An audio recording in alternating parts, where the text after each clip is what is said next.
Hello, everyone. This is AV Rant. If you're seeing this, you're watching the behind the scenes version. So there will be a complete 2-hour video that'll go up with our little title intro. It'll have, well, you might actually see the images today because it's going to be a slightly different today. You'll find out about that once the show starts. But yeah, there might be audio glitches in this because we're just using Google Hangouts. So if anything goes awry, remember, this is behind the scenes. There will be a complete 2-hour video to look at later. And with that, we're going to begin the show. Welcome to another edition of AV Rant. My name is Rob H. I'm your host this week while Tom is away, so I'm joined by... the very healthy and not sick at all Lee Overstreet, pinch hitting again for AV Rant, and I love it. Lee, this is your first appearance in 2018. Welcome back to AV Rant. Yeah, it's fun. It's kind of exciting. I've been beating my head against the wall with audio issues in my little office studio here, so I'm just happy that I can speak through this microphone and you're hearing it and things are recording and life continues. But boy, I know listeners to this podcast know about getting headaches, literal headaches and stomach aches from audio and video issues. Oh, yeah. Oh, yeah. In fact, sometimes people write questions to us about that. Yes. But before we get into all this, first of all, I want to say, hope everybody in Tom's house is feeling better soon. There are many sick individuals, which is why he's away this week. So hope that everybody has a speedy recovery. And I want to send out a huge thank you. We needed 1,000 subscribers to our YouTube channel. That is youtube.com/AVRant. We needed 1,000 subscribers to stay in the YouTube partnership program by February 20th. We hit 1,000 subscribers. What? Hey, when did it hit? Gosh, that was back on like Friday, I think we actually hit the 1,000. It might have even been Thursday. Did you know who the 1,000th was? Did confetti? You know what? I'm pretty darn sure somebody wrote in to say that they hit the 1,000, and I'm so sorry. I forgot. I know John was the first person to alert us to the fact that we got to 1,000 subscribers. I don't know if he was the 1,000th or if he just noticed it. So somebody out there is the viewer of the week. It could be. The viewer of the week as opposed to listener. Yeah. Since we were saying so, it might just be like a fake email account that got us to 1,000. I'll take it. We're fine. Honestly, everyone, thank you so much. That kind of support, it means the world to us. Now we get to stay in the partnership program. We don't have to lose any of the features we wanted.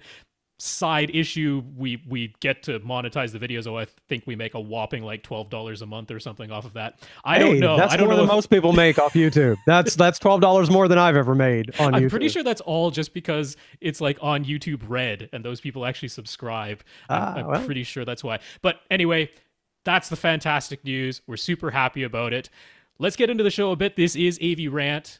It's your home theater and AV questions answered. And to get to questions answered, all you have to do is ask. That's it. You ask by sending your question to question@avrant.com. That's our email address. That will go to our producer, Austin. He helps fill out the topic list every week. So question@avrant.com. You can also reach us on Facebook. That's facebook.com/AVRant Podcast. You can come to our website, of course. That's avrant.com. You can leave a comment there. You can also donate to the podcast there if you'd like to. There's over on the right-hand side a support the podcast with a little cup of coffee logo. So that's another way you can help out if you'd like. And yeah, I already mentioned our YouTube page, youtube.com/c/AVRant. And if you want to reach us individually, Tom is tom@avrant.com. I'm rob@avrant.com. And you can find us on Twitter. He's at AVRant_Tom. I'm at First Reflect. And our producer, Austin, is at Austin Pond. Austin is spelled with a T-E-N, not a T-I-N. Austin also has his own podcast. It's called We Watch Movies. With a name like that, who knows what it's about? Well, Lee knows what it's about, don't you? Yeah, it's vocational classes for people learning to fix combustion engines. I mean, it's really neat. I learned all about a clutch watching recently. I don't know much about a clutch. I didn't know how the pressure plate was attached to the spring behind it and what kind of material the friction plate is made of. That was fascinating. And you wouldn't think it from the title, but that's the kind of stuff they talk about. Yeah, we watch movies. Yeah. Very descriptive. Lee, folks can find you on Twitter as well. Where would they find you over there? They can find me at Lee Overtweet. because I'm silly. And I'm not even going to say where I am in Instagram. I just like the fact that some listeners found me there anyway. Yep. Just see remember, if you can, Lee likes puns. See if you can tease out what my Instagram handle is if I'm Lee Overtweet on Twitter. So it's not terribly difficult. That's right. All right. Let's start by thanking our listeners of the week. We want to thank our supporters on Patreon. It's very cool. You go to patreon.com/AVRant Podcast, and there you can sign up to do a recurring monthly donation. Basically just like a subscription, except you get to choose the dollar amount. The minimum is $1 a month. That'd be $12 for the entire year. But yeah, right now we got 53 patrons. Huge thank you to everyone who's supporting the podcast that way. Really nice to see that that support there. And yeah, as I mentioned, you can come to avrant.com and support the podcast directly through PayPal. You don't have to have a PayPal account. You can just use a credit card, or of course, you can use a PayPal account if you want to. And sometimes people support the podcast in a non-monetary way, and they let us know. Alex P did just such a thing. He mentioned us to Accessories for Less, SVS, Silver Ticket, and Acoustimac. He thought he was getting coupons or something because he said that, right? He's saying it. He's going to the grocery store and mentioning AV Rant just in case. Well, why not? We'd take it. But yeah, just in case you couldn't tell, he went on a little bit of a shopping spree, and that'll be coming up later in the show. So huge thanks, Alex. Really appreciate those mentions. I like the 53 Patreon donators, but it's a little intimidating. Now I feel like I have to put on a paid level of entertainment. You know what I mean? Now I'm like HBO on here. I'm pretty sure that folks signed up for our regular show, and that's how it's going to stay. So I got to get like a makeup artist in here or something. I got to design a lighting concept. People are paying for this. Well, let's get into the news. There's only one news story today, so Lee, why don't you start us off with that? All right, sure. Via listener Mark, Mark spelled with a C. And I used to know a guy named Mark who spelled it with a C, and he called himself Mark with a sexy C. So, yeah. Rather than trying to fight the trend of people watching movies on their phones, the makers of Pop Theater, which is spelled where they leave out that next to last letter, kind of like Flickr and every other brand name in the world now. Easier to search for. Search engine optimization. Pop Theater decided that what people really want to do is lie flat on their backs, put a black bag over their heads, and have their phones suspended above their faces by elastic straps. It might look like a joke created by The Onion, but it's a Kickstarter and it's real and people are funding it. So clearly it's the wave of the future. Now, yeah, I mean, sure. Okay, folks, you've got to come. If you're not looking this up, you've got to come to YouTube and see the image of what this thing is. A black fabric cylinder, a couple of feet tall and maybe a foot across, and you lay back and you just sit this thing over your head, and it's got a cutout for your neck. Yeah. I just jammed my elbow into my mic stand. Oh, I'm sorry. Oh man, I can't feel my pinky finger right now. God. I've never hit anything that hard before in my life. Oh, I gotta quit gotta quit gesticulating so hard. Oh, please come back, pinky finger. Anyway. Oh dear. That's the Pop Theater thing over your head. It is. You recover. I'll describe how you can collapse this thing so you can carry it around. And my goodness, Lee really is in pain over there. And it does come. That's bad. With like a Bluetooth speaker. So you connect the Bluetooth speaker, pair it with your phone, and then the phone and the Bluetooth speaker both like hover above your head, held in by a strap. It's a very silly thing. I actually looked over on Kickstarter, and the Kickstarter funding thing has ended, and they did not reach their goal. So really, maybe it won't really be coming. But, I'm so enraged by the ridiculousness of this thing that I smashed my elbow.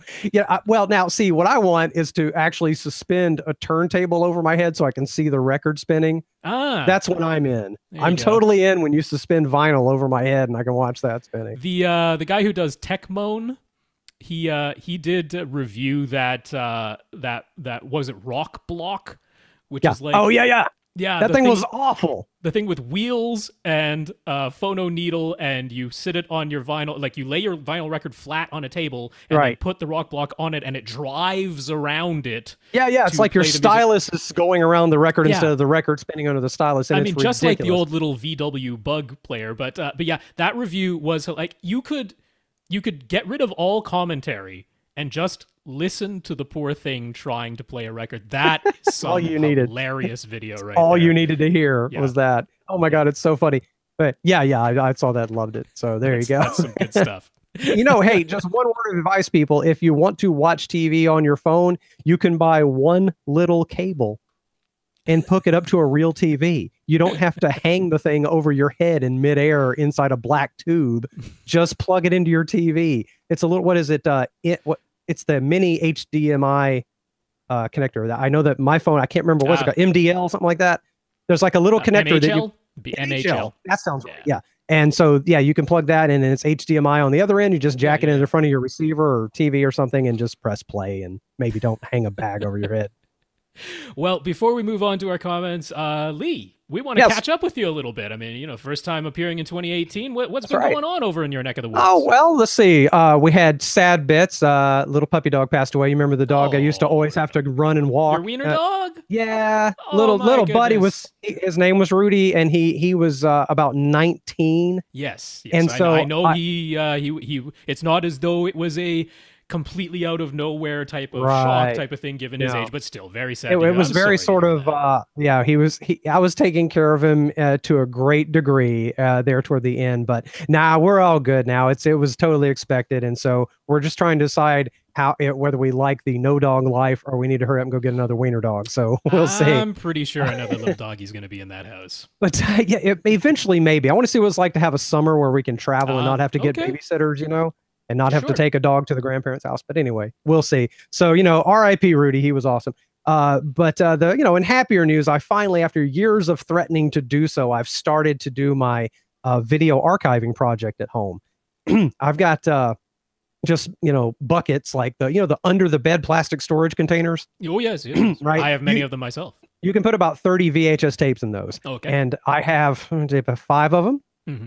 And then I've got all these VHS tapes, and I'm holding one up for the camera for the people who are watching on video. And for each of my VHS tapes, I'm so OCD over the years, I wrote down exactly what was on the tape. Oh wow! Okay. And what time things start. So I'm crazy, but I can separate things into segments there. And then I've got tons of 8mm. I've also got high 8, if anyone remembers that format. I do. And Super VHS. I got a couple of those. I even have a tiny collection of about 5 VHS-C, which I just got done doing. And those are a pain because they're very fragile and delicate and 20 years old, and they just barely go in the adapter. The adapter's not so easy to find anymore. Right. So that has been a heck of an experience. And I think a lot of people listening, I hope, would be into something like that. And in the future, maybe I can go in depth with it and tell you exactly the kind of decisions you have to make. Basically, if you want to do it yourself, you can always send these things off. Yeah. And there are people who would do this for you. But I can't. I'm too OCD. I'm too much an AV nerd. I have to do it myself. And my goal was, I want all my home videos where if a relative comes over, if I just want to see something from the past, I can find it in organized folders and play it on the big TV. Yeah. And enjoy it like that. And so I'm getting there. I've got my JVC Super VHS VCR. I'm actually weird. I have 2 of them. I bought one in '98 and one in 2004. Not bad to have a backup now. I got to, because it's really hard to find. Like they're one of the best, right? It's fantastic, and it's a good $500 on eBay if you're trying to find one used. So I'm want to see, and there are people you miss that aren't around anymore, and there are like animals you miss, and then there's events you forgot about, and so like you'll start to get confused about how old you are and like what's going on in my brain. It is an interesting process to go through. I've seen some videos that I forgot about. I can't wait to share things with people.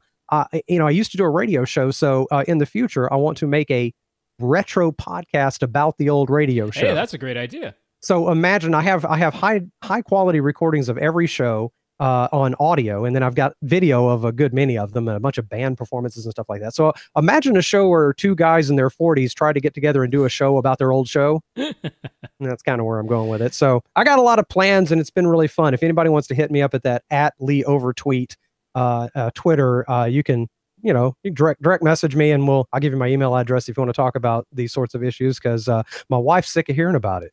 Well, I mean, it's archiving your history and your memories. It is. So yeah, that's important. It's really neat. And it ties into just before we went on the air, I told Rob that I got my ancestry results back and found out I'm incredibly British, like 84%. British Isles and Ireland. That's me, man. So gonna do some family tracing and share a bunch of videos. It should be really fun. But Nice. it's stressful. It's weirdly kind of pleasant, but also stressful. I can't explain it. It's a combination of feelings about this. All right. Well, I'm glad to hear that that project is moving along. Again, very sorry to hear about so, your dog. Oh, he's okay. But so many tech issues. They can, I can direct my attention toward this stuff and not the missing wiener dog. But very good. It's been a couple months. We're okay. Okay. Well, let's crack on. We've got some comments before we get into the questions. So, yeah, let's see what our listeners have to say. All right. David F. said he's using a home theater PC running Windows 10 and PowerDVD to playback Blu-ray disc. He still enjoys watching 3D on his 135-inch projection setup. Yeah. And he also enjoys Atmos. That makes sense. He was trying to watch the Warcraft movie in 3D, but the audio would only play in stereo. The 2D disc worked fine, and he got Atmos audio with that. He double-checked that the 3D disc also has Atmos, and it does. He thought maybe it was just a problem with that particular disc, but since we didn't get to his question last week, he had time to buy a different movie, Ghost in the Shell. I need to see that. To test things further, the problem is the same. So some restriction with PowerDVD where it can't do 3D and Atmos at the same time, maybe, right? Then he found a forum post, and this is how you answer every question in the world, is a forum, right? I've done this a million times. He found a forum post that said, this happens to me too. What I have to do is switch between PCM and non-decoded HD audio 2 or 3 times, then it works. Okay, so David played a 3D disc, and with the movie in progress, he switched output to PCM, back to lossless bitstream, still got only stereo, then to lossy bitstream, and got Dolby Surround upmixing, then back to lossless bitstream, and ta-da, bingo, Atmos. So the forum solution worked, kind of. And the issue is definitely a PowerDVD software error of some kind. That is strange. I mean, is that not like the ultimate turn it off and turn it back on again solution? But it wasn't even, it was like switch the settings and then switch them to something else and then switch them to something else and then go back. While the movie is in progress, no less, which is not what you would intuit. You're sitting there screaming at your TV going, Atmos! And it goes, what? Atmos! What? I mean, the issue is if you're using a computer to play back actual physical Blu-ray and Ultra HD Blu-ray discs, PowerDVD is now your only option as far as official software. Otherwise, you'd have to rip it and play it back with something else or play it back with a non-official piece of software, which would more than likely get rid of the menus and things like that. So if you want to do it all officially, PowerDVD is the only game in town. So hearing that it has this problem with 3D discs, that's disconcerting. However, at least it does function, which means hopefully they'll update it eventually. But does this mean at the beginning of every movie, you got to sit here and essentially do the equivalent of jiggling the handle on the toilet? If it's a 3D disc, yeah, because he said his 2D disc worked fine, which of course is the vast majority. Right. But yeah, for whatever reason, something going weird with the 3D files. But so it's like, put your glasses on, everyone, and hang on for about 5 minutes. Let me just tick, tick, tick, tick, tick, tick, tick, tick. Okay. I had a related problem where I'm using VLC on a notebook computer to play out the notebook computer's HDMI output into my receiver, and it's only sending out stereo, even though I know the file has 5.1. So I've got to check VLC's settings. I have a feeling it's probably in those settings. Maybe it's something on the computer, but I'll find out eventually.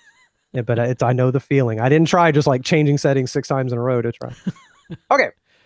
Michael M. shared a very detailed video by German studio Groby TV about the Denon AVR X8500H and 13.1 channel Oro 3D. In the video, they mentioned the free Oro 3D firmware update is expected around May 2018, but they also touch upon other expected updates and upgrades. So they mentioned that DTS is working on an upgrade to DTS-X and the DTS Neural X upmixer that will allow it to use 13 speakers, just like Dolby. But the Denon representative says not to expect it within 2018. It's a ways away. Yeah, that's definitely a ways away, but at least they're working on it. Okay, so they know it's a thing, and they're going to get there eventually. They also have no firm date for when the HDMI 2.1 upgrade will be available, but they expect it's more than a year away. HDR 10 Plus is not supported, but that's because no official specs have been made available to them yet. So yeah, that's a good reason. And since the HDMI board can be upgraded, it's possible, at least in theory, to add HDR 10 Plus support in the future. And they said they already support the Dolby Vision mode that is necessary for Sony's X1 Extreme TVs. X1 Extreme. Yes, right. Extreme TV. So there you go. Overall, yeah, these were some details that I hadn't heard before. I'm interested in pretty much anything to do with the X8500H. I think that's a very compelling $4,000 AV receiver, but hey, 13 amplifiers built into the darn thing. And isn't this bringing back your beloved wide? It is bringing back the beloved front wide speakers. And when I heard that, I was listening. I felt so happy for you. The front wides do not get utilized by the Dolby Surround up mixer. And if you use the DTS Neural X up mixer right now, it can use the front wides, but it's limited to 11 speakers total. So you can't have everything. And until that DTS Neural X up mixer gets updated to be able to use 13 speakers, which is not going to happen in 2018 according to Denon, but hopefully eventually. So it's coming along. When the Neural X up mixer does use 13 speakers, will you then kind of have it all? Yes. Oh man, we got to have like a wide audio party. You know, everybody go to Rob's, and we're just gonna like listen to the widest mix ever. 2 people come to Rob's because that's how many other people other than myself can fit into my theater. All right, we'll take turns walking through. That's right. You know, 1 or 2 at a time, like visiting some special memorial. Okay, let's move on down, and I guess we'll post a link to that video that talks about all that. Jack R bought a TCL P-Series TV recently, but he wanted to compare its image to a Sony X900 model to find out what he'd think of a more expensive TV. Sure. He wanted to compare them at Best Buy, but naturally the TVs were in torch mode, of course. He asked the obnoxious employee. I know at least one Best Buy employee, and I don't know how he'd feel about that. He asked the obnoxious employee to get the remote so he could put them in cinema mode for a more accurate picture. The employee eventually did so, but not before telling Jack that Sony loads custom firmware onto the store demo TVs. Really? Jack asked why, and the employee said it resets the TV back to the demo mode picture setting within seconds of any changes. Seconds? They do this to prevent anyone from messing with the picture and making it better, and potentially costing them a sale. And the default demo picture mode is how they want their TVs to look in the stores. Wow. Jack persisted, got the remote, changed the Sony to its cinema picture mode, but sure enough, before he could even start playing 4K HDR demo, the TV reset itself to the demo picture mode and made any meaningful comparison impossible. There's already a shortage of places where you can go to see different products with your own eyes before buying them. I agree. It's super frustrating here. So making it impossible to adjust the settings in the stores only worsens the situation, at least in Jack's opinion. Jack is correct. I have to agree as well. That's a nightmare. I do kind of understand the whole we don't want people playing with the settings, leaving it there and having something looking really weird because somebody... That's when the employee should know how to simply put it back in the mode. It's not that hard. Now, the weird thing is, like, so if anyone's bought a TV recently, a modern TV recently, they almost always, when you first turn them on, have the option of setting it to store mode or home mode. That's almost all TVs now. And if you set it to the store mode, they all do this, where they do go back to whatever the default picture settings are. That's what the store mode essentially does.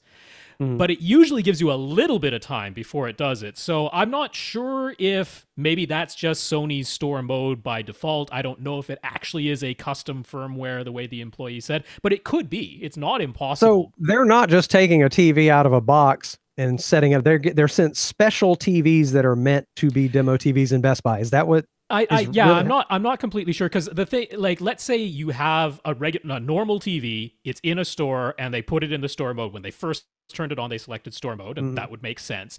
If you do a full factory reset, you can then initialize it so that it's as though it were fresh out of the box, and then you could select home mode. So, like, let's say you brought in a Harmony remote of your own, it is theoretically possible that even a TV that was set up in store mode, a user somehow might be able to put it back into home mode. So maybe they're just like, nope, not going to let it happen. Yeah. Completely. It's not impossible. So I don't know. I can't confirm or deny, but given what was described, it's not impossible that it really is a custom thing. Don't they sell some of those, don't they? Like after a while at a great discount? Store demos, yeah, you would think. So I'm not sure. I'm not entirely sure. However, like maybe there's some way you could research ahead of time how to turn that off. There's some combination of buttons you can press when you turn it on or something, and just go in there and do it anyway. But yeah, It's you so will find that all TVs in the big box stores, they're set to the store mode, and so if you change the settings, they will, after some amount of time, reset back to the demo store mode. Well, when you live, especially like I do in a smaller city, we've got Best Buy and Best Buy. Yeah. And that's it. And so, I mean, you could go to Target or Walmart or something, but they just don't have the 65-inch OLED LG that I want so bad. Well, although Target has the 55-inch. Believe it or not, they do at Target. But that's the only choice you have. And so I remember even this has been a problem for years, a dozen years ago when I bought the first HD TV we have, the Plasma. I just had to go on reviews I was reading online because I had to special order the thing anyway. So that's all you can do. Frustrating. Rich W. just wanted to mention that the second episode of the TV show Philip K. Dick's Electric Dreams, available on Amazon Prime in the USA, includes some crazy subwoofer content. He knows people are always on the lookout for good subwoofer demo material. So apparently Philip K. Dick's Electric Dreams on Amazon Prime will rock your bass world. Sure, I've seen that. It's actually on one of the broadcast channels in Canada, but I've seen the ads. I'm like, that looks interesting. I just haven't found the time to watch it. So it's not. What kind of show is that? Well, it's Philip K. Dick, so it's got to be sci-fi. Sci-fi, yeah. I mean, but okay. So just mystery. Try it. See how it sounds. Sure. All right. Roger J says that when we were describing the ELAC Adante speakers, we neglected to talk about the internal baffle design, where the smaller powered woofer is mounted within an internal baffle that creates two chambers, and chambers are in quotes here, with different volumes. These two chambers are then ported to allow airflow between them, but the different chamber volumes will mean an intentional difference in pressure, which can be used to accelerate the airflow that acts against the passive radiator. This is somewhat similar to the H-pass woofer and cabinet design. It's just that the end output happens to be a passive radiator instead of a port. So they've really tuned this little internal chamber to push that passive radiator in a different way. Harder? I mean, it's so in theory, yeah. So I mean, one of these chambers is significantly larger than the other, so naturally pressure will be higher in the smaller chamber. But then you've got these airflow between the two chambers, which would cause air to flow from whatever is in the higher pressure zone into the lower pressure zone. And then when the active woofer, which is inside of the cabinet in the Adante speakers, when that of course changes direction and goes back the other way, then it'll be the reverse. So it's interesting because so the real woofer that's really woofing is inside the speaker. You can't see it inside the speaker entirely. Yeah, you cannot see it at all from the outside. So weird. The H-pass design is different in that in the H-pass design, the woofer itself, the active woofer, does have access to the outside air. And then it's just what they've done on the inside of the cabinet, where they basically build a second chamber. So some of the air that is coming from the back wave of the woofer in the H-pass design goes naturally through the regular port, but then some of that also goes into this smaller chamber where it essentially accelerates and then will come back out. Some of that acting against the back of the woofer, some of it going out the port. So all of it is akin to some sort of... can't really call it a folded horn or a folded port, but the idea is to increase pressure in the direction where you want to increase pressure. Now, Andrew Jones himself didn't describe any of that. He really just said that the whole idea is that the passive radiator acts as a mechanical filter, that instead of an electrical filter, that passive radiator is acting as a mechanical filter, so that the much lower strength harmonics will basically be filtered out by the mechanics of that passive radiator. He didn't mention, however, looking at it, I have to say Roger has to be correct in some regard, in that if you just look at it, one of those chambers is clearly smaller than the other. The pressure is going to be higher in the smaller chamber. Definitely, yes. It's just the way it is. So yeah, it's an interesting design. I haven't heard it. I don't know if it's good or bad, but you know, Andrew Jones in general is a pretty darn smart speaker designer. So yeah, an interesting thing. I appreciate that, Roger.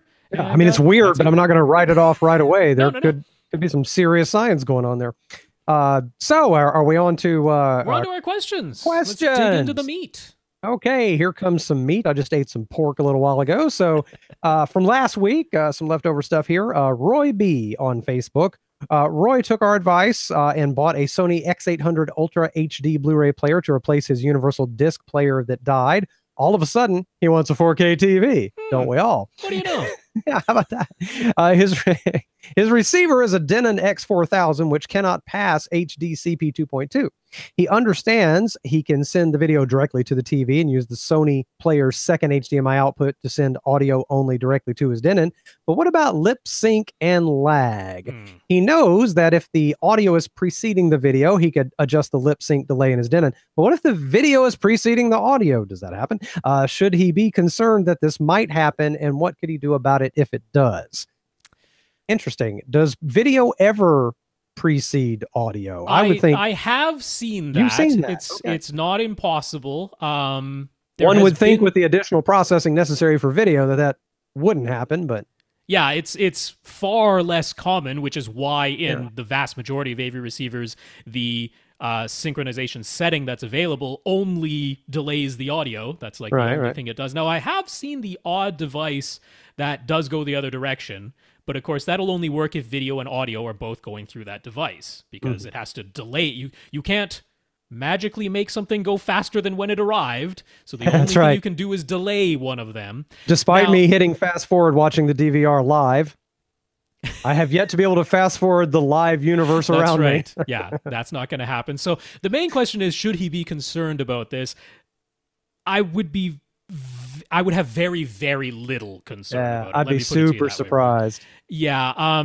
Like I say, it's not entirely impossible, but I would have very, very little concern. So first of all HDMI devices do have a lip sync setting. That's one of the things that HDMI can do. And as long as you activate that lip sync setting in all of the devices, so in your case, it'll be 3 devices, your television, your Ultra HD Blu-ray player, and your AV receiver. As long as all of them have that lip sync setting activated, it should take care of the bulk of any of these issues. Now, if you do happen to run into a situation where your video is somehow preceding your audio, usually the trick is to just start turning on more and more of the video processing options in the television, because that will add latency to the video, whether or not it'll be significant cancellation, enough. Everything. You crank on that full soap opera effect. Hopefully you can just do it by, showing each frame 5 times instead of actually interpolating frames. But the more video processing that you activate, the greater the latency will be in the video. But honestly, Roy, your main question was, should you be concerned about it? And truly, no. I mean, is it utterly impossible? I can't say that, but I would not have a big concern about that. That'd be super surprising. Yeah. I would think so. All right. So I think that's a good answer. Don't worry about it, man. Jack R. At the moment, Jack has an unfinished basement. Fun. He put a TV down there and hooked up an Xbox One. Also fun. Dude basement. And when his kids were using it, he was shocked at how loud it was on the first floor. Clearly, he needs to finish that basement. He'd like to design and install a finished theater, but he has doubts about his ability to soundproof the space. He wants to have can lights and in-ceiling speakers, and he figures he'll end up with around 20 holes in his ceiling when all's said and done. He isn't crazy about the idea of constructing soundproof backer boxes for all of them. Over on AVS Forum, the folks there were saying he'd pretty much need to build an entire room within a room. I mean, that is ideal. Then he considered maybe just sound clips with hat channels, possibly double drywall with green glue. Yeah. But wouldn't that all be pointless if he has 20 holes in the ceiling? Little Swiss cheese up there. A lot of fun, though. So what should he do? Completely ordinary construction with a single layer of drywall and no backer boxes for any of the holes in the ceiling? Will having insulation in the ceiling joist make it even a little bit quieter than the completely unfinished basement he has right now? Yeah. Would there be any value to sound clips and hat channels or double drywall with green glue if he isn't going to also have backer boxes? You're definitely going to need some mass between the volume of air that those speakers are moving and the floor above it. There's just going to have to be something. Yeah, there has to be a barrier. So let's go with, let's say, just a completely ordinary construction. Just put a single layer drywall right against the ceiling joists. Yeah. You cut 20 holes in there. Some of those are can lights. Some of those are actually in-ceiling speakers, meaning the back wave of those speakers is firing straight up into those joists. And all you have is insulation that you've put in there. Right. Now, technically, you might be 2, optimistically 3 decibels quieter at that point than the nothing at all that you have right now. So technically it's tiny bit quieter, but 2, optimistically 3 decibels is very little. Yeah. You are going to hear, especially those in-ceiling speakers, but even not the in-ceiling speakers, even just the stuff that's getting through the holes where the can lights are, it's not going to be much. If you want it to be quieter than what it is right now, and he's like, right now, it's kind of shockingly loud. Yeah, if it's shockingly loud now, it's going to be ever so slightly less shockingly loud if you just put one layer. Slightly less, very slightly less. If that is not acceptable, and I wouldn't be happy with that amount of sound leakage, right. You do need to do something a little bit more. So what are your options? So option number 1 is you do normal construction, single layer drywall, insulation in a ceiling joist, but you surface mount as many things as you possibly can. You use track lighting, LED lighting, and on ceiling speakers instead of in ceiling speakers. Sure. You know, that is the easiest thing to do. And that will be, you'll hear it upstairs. Make no mistake, you'll hear it upstairs, but it will be quieter. Right. That will make a difference. Oh, yes. An actual noticeable difference. Yeah, because single layer of drywall, that's going to give you at least 15 STC right there, which drops you a good 6-7 decibels. That's remind everyone STC. Sound transmission coefficient. Ooh. Yeah. Some math going on. That's what's going on there. But yeah, I mean, it will be quieter than what you have right now. You'll hear it upstairs, but it'll be quieter. Now, if you're like, nope, I've got to have it mounted in there, could you do the backer boxes? Because that will significantly help. Your question of, let's say you put up 2 layers of drywall with green glue in between, but you still drilled the 20 holes. You might, I mean, it should be overall quieter. You know, the sound that's coming from your front speakers that are in the basement room as opposed to inserted in the ceiling, it should damp that down. That would damp some of that big bass from subwoofers in the room, wouldn't it? But you still have the holes. You still have the holes, and the in-ceiling speakers themselves, those are still going right through. Yeah, they're still vibrating the floor, yeah. So it's not a great solution. Now, could you maybe put the backer boxes just on the in-ceiling speakers and not on the can lights? You know, that maybe, you know, like, again, you're still going to hear it upstairs. That would help. But it'll help. It'll be better. And how many in-ceiling speakers are you going to have, Matt? Or maybe all of them are, though. Maybe even his front speakers are going to be in-ceiling, at which point, ooh, man, not a great solution. So... what do I think is a decent solution? Because obviously he's trying to save some money and not go nuts here. Right. One thing I think you could do, normal construction, so single layer drywall, insulation in the joists. Then 4 inches below that, could you put a suspended ceiling? And it doesn't have to be a hefty suspended ceiling. We're talking your cheapo Home Depot suspended ceiling at this point, just so that the suspended ceiling now holds your speakers and your can lights. But you have the continuous layer of drywall above that to act as a sound barrier. Again, you're still going to hear it upstairs, but it'll be significantly quieter. I think if I was in the middle of construction and I knew I was going to live there for a while and the theater is important to me, that amount of money is worth it. Even if I had to spend less on the equipment, because that's going to make, so you'll be able to watch things and play games at times when you wouldn't be able to otherwise. You know, if the feeling hits you at 1 a.m., it'd be nice to have that option. A basic DIY T-bar ceiling is not super expensive. Yeah. You know, and you're not going for the specialized tiles for this because they're not your real ceiling. The drywall above them is your real ceiling.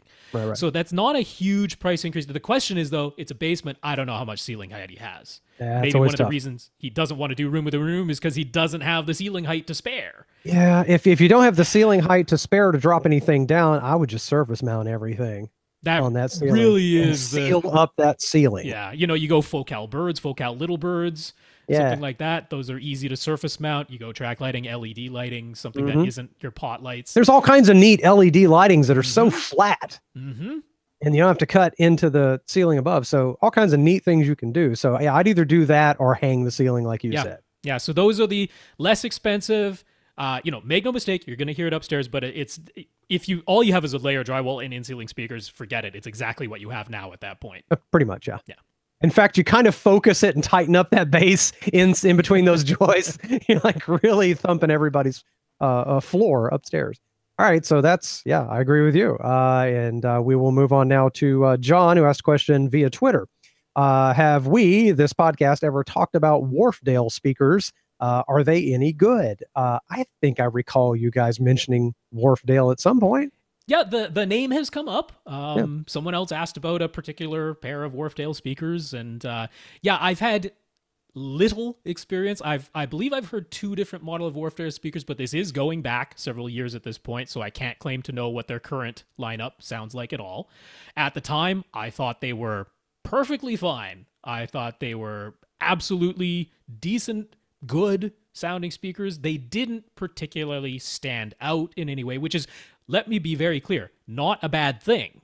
Because you want your speakers to essentially be neutral and accurate, which means they shouldn't stand out in any particular way. So that might be the best compliment of all, is that they were transparent and didn't seem like they were there, you know? Yeah. However, given the other speakers I was looking at, especially Internet Direct, given that Wharfdale isn't largely available online, that they're, more a store brand, the value for money and all that, I just felt a little bit more strongly about some other speakers. However, if someone said, I've got some Wharfdale speakers, I'd be like, you got some pretty nice speakers. And they look really good. I mean, these are some good, to me, my aesthetic, if you have a real theater and you're not trying to blend into some other decor, some good looking stuff right there. Yeah. So, I mean, there are plenty of brands like Lin is another brand we rarely mention on this podcast. I think I've said their name a couple of times, but they make very nice speakers. They don't come up a lot because I always try to go for the speakers that I think sort of set a goalpost. Here's a performance level at a given price point that not many other speaker manufacturers are hitting. And so when you get into some of these brands that aren't largely available online and you have to buy them in stores, it's, they tend to just out of your pocket cost a little bit more. But there's nothing wrong with them. Mission Speakers, another very nice speaker brand that we rarely mention, but if someone says I have Mission speakers, I'm like, you got good speakers. Sure. So yeah, same thing with Wharfdale. If you were looking at some Wharfdales, maybe they're used or something like that, no reason to avoid them, John. Right. I should go get me a pair since Ancestry.com just told me I was British. That's right. That's a British brand. So yeah, they're good. Alex P, parentheses, dude. He got duded. He got duded? He got duded. What does that mean now? Did I miss that? What is that, an inside joke I missed because I'm not on the show enough? Tom was just saying, because I was the one who I was like, dude. So Tom found that very humorous. He's like, Rob rarely does that. So Alex is now dude. Alex P. Dude. Right. When Alex wrote to us a couple weeks ago, part of his question was figuring out the order in which he should buy his audio upgrades. We made recommendations for new speakers, AV receivers, subwoofers, and acoustic treatments. But when his wife got annoyed by his existing setup and knowing he wanted to make big changes, said, just fix this room. He pretty much bought everything all in one go. Well, if you have to. If you have to. I mean, she said... we spent time going like, here's what you buy first, here's what you buy second. Tom and I disagreed, so we debated a little, and he's like, yeah, I'm just gonna buy it all. Yeah. There's also the spousal factor of, I'm sick of hearing about it, just get what you need. And I know in my relationship that's happened before, so tired of hearing about it. So now he has a Denon AVR X3300W, dual SVS PB12 NSD subwoofers that he managed to get from Amazon, still at the $500 each Black Friday sale price. Nice. 4 absorption panel DIY kits from Acoustamac, and 2 pairs of KEF Q100 speakers on clearance. Nice. Hey, man, that sounds like good stuff. And he sent us pictures. And I've got the pictures of his old setup. I don't have the picture of his new setup yet. Yeah, so send us pictures, man. Share. I want to see all the new stuff. Well, he's got some questions about how he should set it all up. So I'm sure once it's all done. The first thing he did was replace his old receiver and used 3 of his 4 KEF Q100 speakers as left, center, and right, with a spare Q100 left over. He really loves the KEF sound, so what should he do since he has 1 extra Q100? Should he pony up for a dedicated KEF center speaker and then use his 4 Q100s as front, left, right, and surrounds?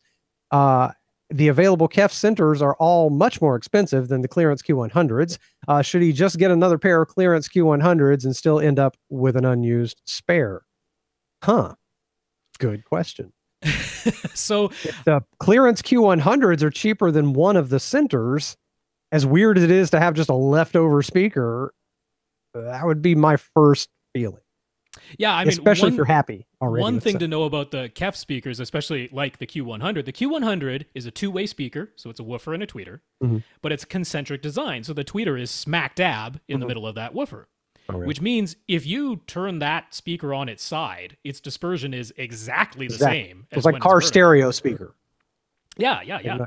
So there is no reason why you can't use a Q100 as a center speaker. Absolutely no reason at all. So yeah, given that a pair of Q100s is actually less expensive than a dedicated KEF center. And he already says he loves the sound. Yeah, which I was really happy to hear because I sort of mentioned the KEFs in passing when we were going through it because he had given some suggestions of what he might like to go for, and everything he listed was like really high efficiency, super loud output capability type of stuff. So I wasn't fully expecting that the KEFs would be his choice, but he got them, he likes them, and I'm super happy because if he hadn't mentioned the high efficiency stuff, those would be one of my top recommendations for his setup. They're like the right size for his room size, all that stuff. But I've got what I think is an even better solution now. On the one hand, if you take the clearance price of the pair of Q100s, which he got them at $250 a pair, which is a great price. That actually crept back up to $280 a pair right after he bought them, so he got them at a good time. But over at Accessories for Less, they do sell single Q100s. Now, they sell them for $180 each, so that means on a per unit basis, it's not nearly as good as even $280 a pair. But it's cheaper than buying two and having one sit in the closet. It's still cheaper overall, right? I mean, it's still $100 saved no matter how you cut it. So I see no real downside. You get the Q100 at the lower price, certainly less expensive than one of the dedicated center models. So yeah. Right. So really no need to have a spare speaker unless they're in reach of children or something. And now you got 5 identical speakers for your 5 around you.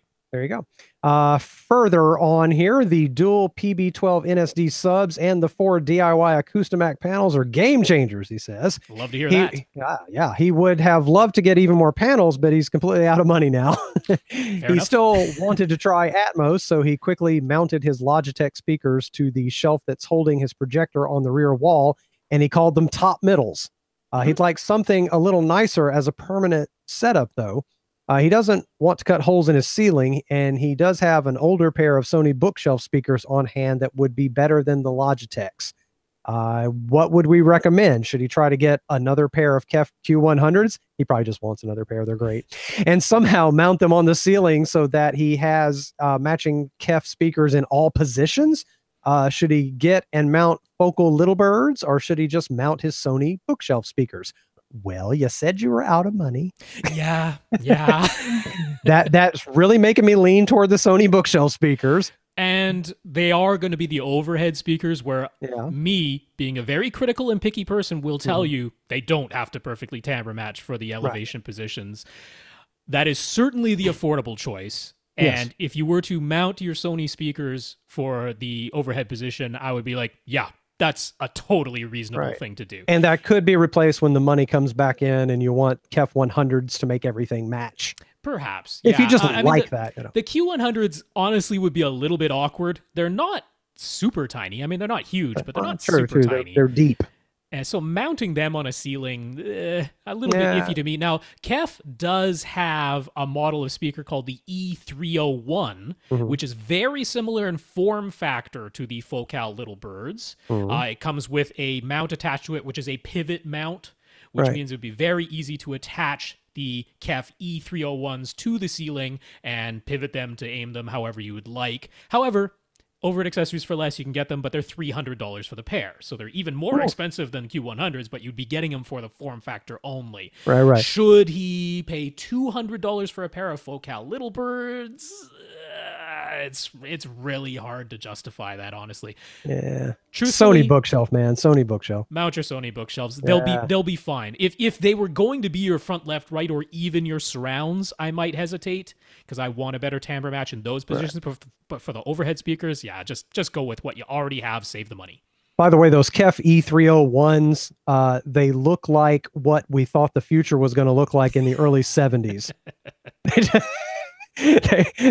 they're like little eggs. They're like little white mixing bowls with grills over the top. And they look really cool, but it just reminds me of like what we thought everything was going to look like in the 2000s, and it never looked like that.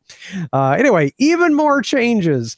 He has a 54-inch plasma mounted on the front wall. Then he has a motorized 110-inch projection screen mounted 18 inches in front of the front wall.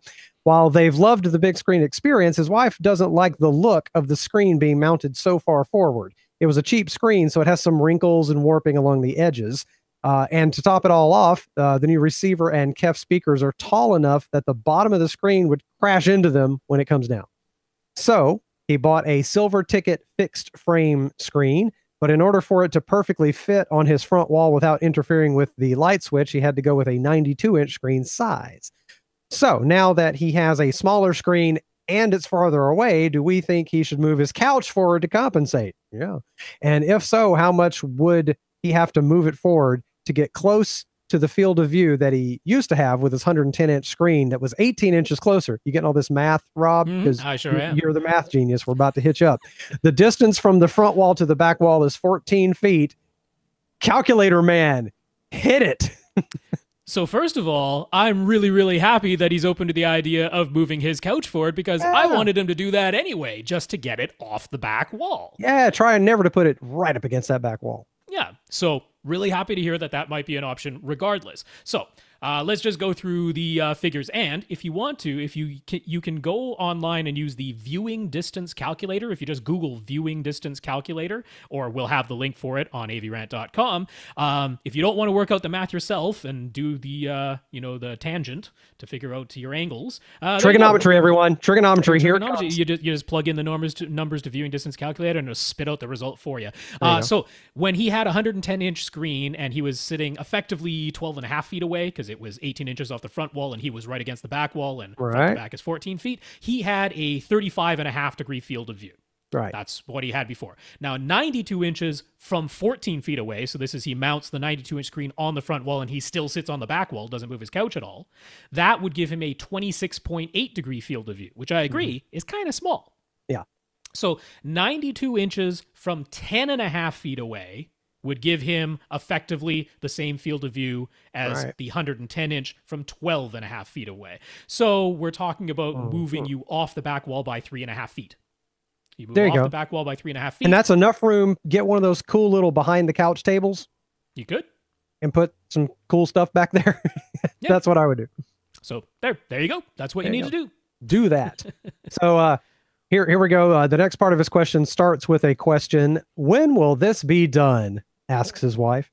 If he has 5 KEF Q100 speakers, the silver ticket screen mounted on the front wall, his Acoustimac panels mounted, and some sort of speakers mounted above him, he figures the setup will finally be complete. Sure. But should he rotate the entire setup 180 degrees? Should he make it even more complicated so that he can swap his 92-inch screen for a larger one? That one is really more up to you. That's a hard thing to recommend. If you turn it around, 6 of one, half dozen of the other. How important is the bigger screen to you? I mean, just looking at the pictures he has sent, there's nothing wrong about that. Other than the seats, he has seats other than his couch. Where are they going to go? Because they're not going to face the screen anymore unless they're blocking the walkway or on the other side of the hallway. Or honestly, or floating out in the middle of the room, kind of. If you can move your seat, I mean, you don't even if you don't move it 3.5 feet, 2.5 feet, 3 feet, if you can move your couch off of that back wall, like you already have the 92-inch screen in hand, you already have the speaker set up, you're just going to hang the screen. Like, don't hassle your wife any further. Man. I think you're done. Move think the couch, you're done. Yeah, got what you need. It's going to be great. Don't overthink it. Sitting the same distance from that 92-inch screen is going to be exactly the same as if you turn the room around, got a bigger screen, and move farther back. So what are you doing? Now keep it simple. She clearly would like this to hurry up and be over with. Yep. Moving the couch doesn't take a lot of time. No, man, just pull that couch forward, vacuum where it was, and you're done. Room done. Yes. All right. You know what? Finally, we're going to answer questions for this week as we are, an hour into the podcast or so. That's normal for us. That's about right. We'll see how many we can do. I need to bug out in about an hour. Okay. Kenny J. Kenny got an SNES Classic for Christmas. He wants to spend time playing it, but he also wants to spend time with his wife. That's good. So he's looking for a way to play the SNES in the living room while she watches TV at the same time. He could set up a second TV, but that'd be ugly. Something portable would be much better. He has a 2011 MacBook Pro, and it was his understanding that the mini display port on MacBooks could be used as an input as well as an output. I did not know that. He bought a mini display port to HDMI adapter, but it seems maybe he was wrong about the port being an input. Is there any way to get an external signal into the MacBook for video and audio? I would guess not. I'd be surprised if that works as an input. Am I wrong? So I mean, I haven't used MacBook Pros. I'm not a Mac person at all. I'm sorry, I can't help. Everything I could find online going back to 2011 says no. Yeah. Everything says that DisplayPort is an output, not an input. On the newest ones, there's some indication that there is an ability to use it as an input. So I'm sure that's where he got the info from. But there are TVs that are small and portable and... But having an HDMI input is not actually that common on the little portable on TVs. Smaller ones. That is true. I wanted to get like a really tiny one for the kitchen. Yeah. And you had to buy like a professional monitor to like for television stuff, to put on a camera, and that's all I could find. And the SNES Mini only has an HDMI output. That is its lone signal output. But there is so it's available in both a 13.5 and a 15.5 screen size. Interestingly, the 15.5 screen size is like $5 less expensive than the 13.5 screen size. The brand is Access, spelled with an AXESS, and it's the TVD 1801. It actually has a little DVD player built right into the thing. So is he gonna like sit this on a coffee table in front of him, and his wife is just kind of looking past the coffee table at the regular TV? I mean, if you went for the 13.5, that's certainly portable. In fact, it even comes with a cigarette lighter adapter, so you could use it in a car if you wanted to. It's awesome. Not battery powered. It does need to be plugged in. But I mean, to me, if you have a 13.5-inch TV, I imagine you can quite easily move that out of the room. Yeah, if you want to. Yeah, so just set you up a little extension cord or something. $120, $120 is not too bad. I mean, the key is it has an HDMI input. Now it is HD in that it's above 1280 by 720. It's 1366 by 768 resolution. Okay, yeah. That's okay. It'll scale. You're not going to get very good black levels. You're not going to get super high contrast, but you probably weren't going to get that from your laptop screen either. Yeah. So, I don't know. I don't have a better solution. If somebody else knows of something better or knows a way to make a 2011 MacBook Pro act as an input. I mean, you could get a capture card, but the only ones I've seen that do HDMI usually don't support HDCP. Yeah. They don't support maybe the Blackmagic design. What do they call it? $350? It's a little bit, 200. I think it's somewhere around 200. Okay. So that's more expensive than buying this TV. Yeah. So just buy the small TV. Or I guess you could get an HD Fury to go in between your capture card and your SNES Mini, but the HD Furies are $150 and up. Yeah, it's just good. There's no way to get it into a notebook computer. So if you want to sit the screen in your lap, I don't know a way to do it. I would go do you have room for a coffee table? Because I'm picturing like this little TV. Aren't there like Visa mounts where you can lay the screen all the way down and lift it, so you can like mount it to a coffee table and like just fold it down out of the way when you're not using it? I say just carry this thing into the room, plunk it down, play for a while, carry it out of the room. There you go. Yeah. Okay, just thinking of all the possible options here. Whatever helps the relationship. I want you guys happy. So there's your answer, man. Just get a little TV. You can buy one that's not too bad. Yeah, you're not gonna make a computer do it. Carl R, which is hard to say 5 times fast. Carl R. Rural juror. Scott Wilkinson wrote about his experience watching the Olympics in 4K HDR. In the USA, Comcast Xfinity is offering the events that are available in 4K as video on demand in HDR10 with Dolby Atmos. Dish has a dedicated 4K channel that can be recorded on their DVR in HDR10 with regular 5.1 audio. And DirecTV also has a recordable channel, but they're using HLG along with Atmos audio. Yeah, so that's hybrid log gamma, which is another form of HDR, a different signal type. Yet another, huh? Mm. Okay. But for all of them, the 4K footage isn't available until 24 hours after the event originally took place. Well, that's because they're putting it on demand. So there is no way to watch 4K live Olympics. Yeah. Scott feels this is a dilemma since he doesn't really want to wait and likely be spoiled on the results, but the 4K footage he's watched really does look much better than the regular HD broadcast. Yeah. Carl and his wife have DirecTV, and they've felt it's been worth waiting the 24 hours so they can watch in 4K HLG HDR with Atmos. Another AV Rant listener, Roger J, wrote in to say that he also thinks the 4K HDR footage he's receiving from Dish looks spectacular. Have Tom and Rob been watching in 4K? And what do we think about this 24-hour delay? What do we think the 2020 Summer Olympics broadcast will be like? Now, my guess is it'll be live by 2020. Yep, I think it will. In a stream form. You know what's absurd? The only 4K screen I have in my house is a notebook computer. Mm.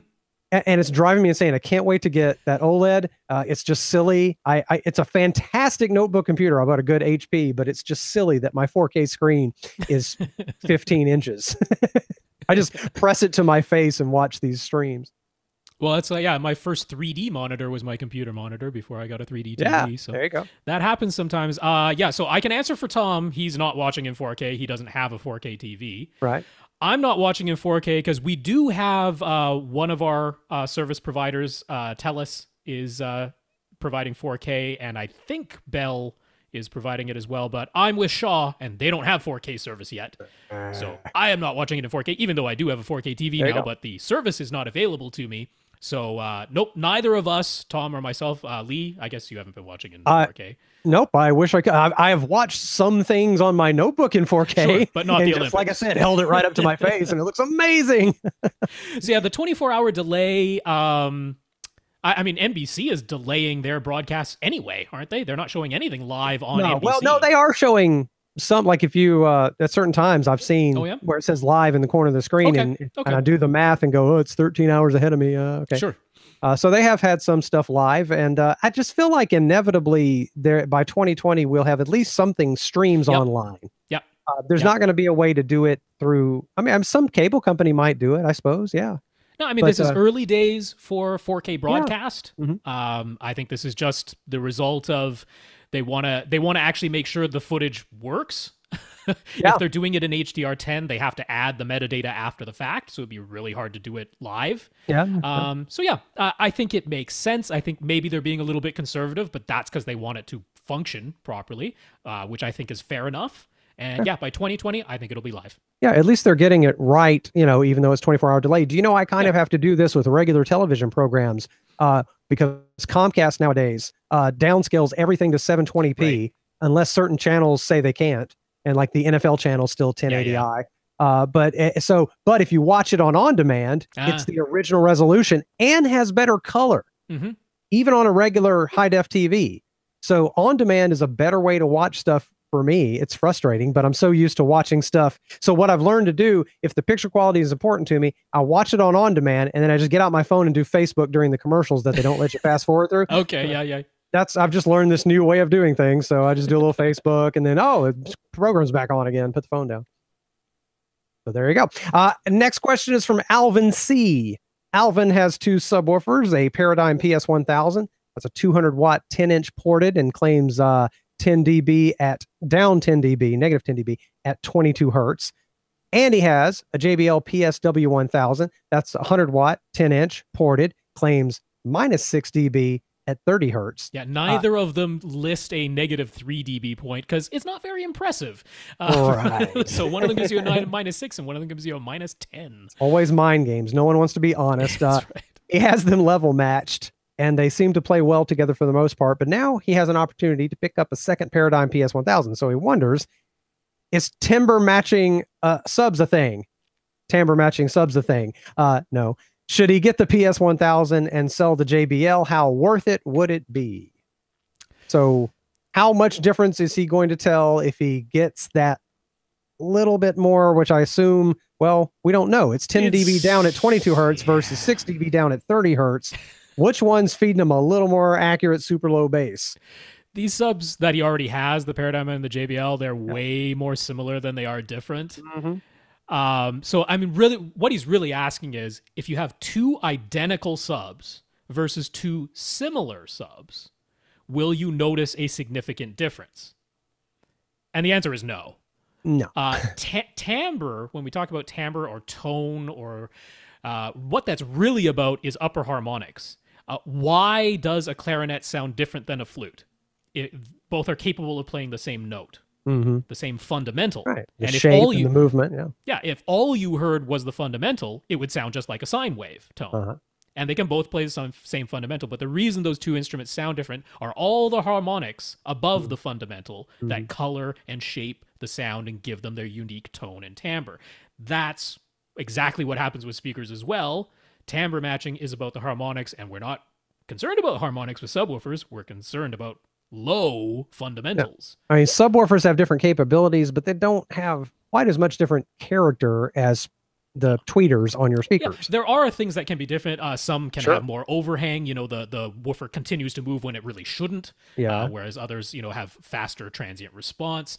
Certainly, your extension and your overall output can be different. But again, these are going to be far more similar in all regards than different. So, would it be worth it to sell your JBL in place of a PS1000? I mean, if you're going to completely break even, I guess why not? Except for even the hassle to me isn't worth it in this case. Yeah.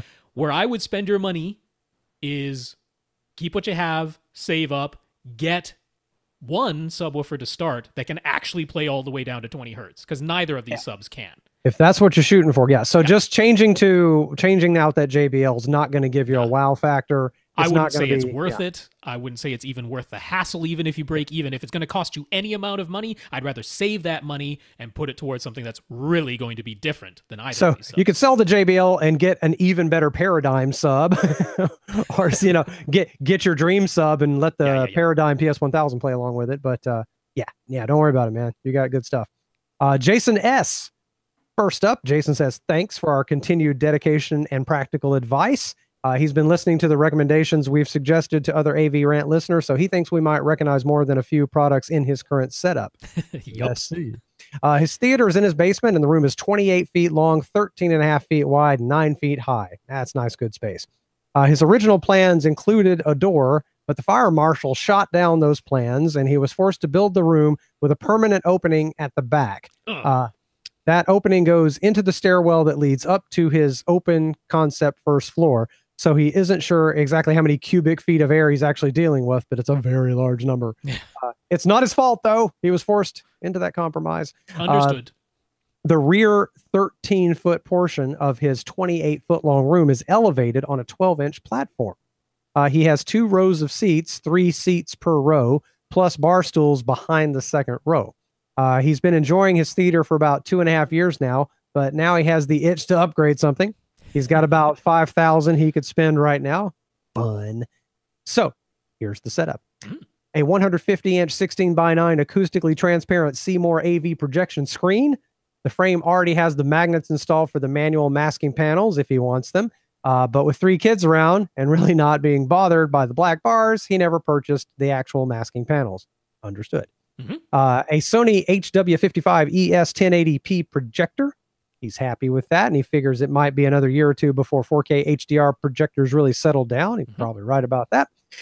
So he figures he'll probably wait a bit before considering a projector upgrade. That's totally fine. Makes sense. Makes sense. A Marantz AV7702 Pre-Pro, not the MK2 version, the Mark II version, so it doesn't have HDCP 2.2. Which, of course, is no problem right now with a 1080p projector, but moving forward eventually, you know, his next one will probably be a 4K. Yeah. So when you go to 4K, it's time to move on from there. An Emotiva XP-A7 Generation 2 7-channel amplifier. That is good for all the rest of time. 2 SVS PC2000 subwoofers, one in the front left corner, one in the rear right corner. So, yes, he has been listening. About how except he has the big opening in the back of his room, so it. But he can't help it. He can't help it. But I'm just saying he doesn't actually have diagonally opposite corner placement because he essentially has a whole another room behind him there. So. Well, the fire marshal ain't there every day. Anyway, Ascend Acoustics Sierra 2 for left, center, and right. HTM 200 SE for surrounds and surround backs. Surrounds are mounted behind the first row and in front of the second row of seats. 2 GIC soffit bass traps at the front of the room.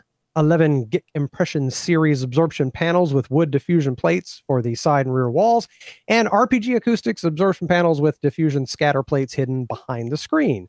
This just sounds fantastic. So his question, what should he upgrade?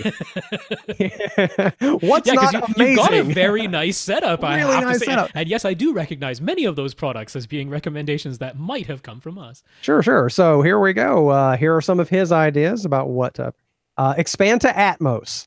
He would find it easy to add front wides and front heights. He also has positions on his ceiling where he could mount top middles overhead, although it would be a bit more of a hassle for the installation. That's not a bad idea. Expand Atmos. Well, yeah, let's actually comment on these as we go through, because I think it'll progress. Yeah, I mean, to me, the thing that so projector, I totally agree. Wait another year or two. Yeah. So yeah, what else is there to upgrade? Now, looking at all the acoustic treatments he already has, plus opening at the back of the room, I'm like, there's not a heck of a lot more you need on that front. You've already done a really nice job of acoustically treating this space. Acoustically transparent screen at the front and a nice large size, which I'm assuming he's around 14 feet away from a 150-inch screen. He's got around a 45-degree field of view. Fantastic. Everything's looking great there. So what could you upgrade realistically that makes sense?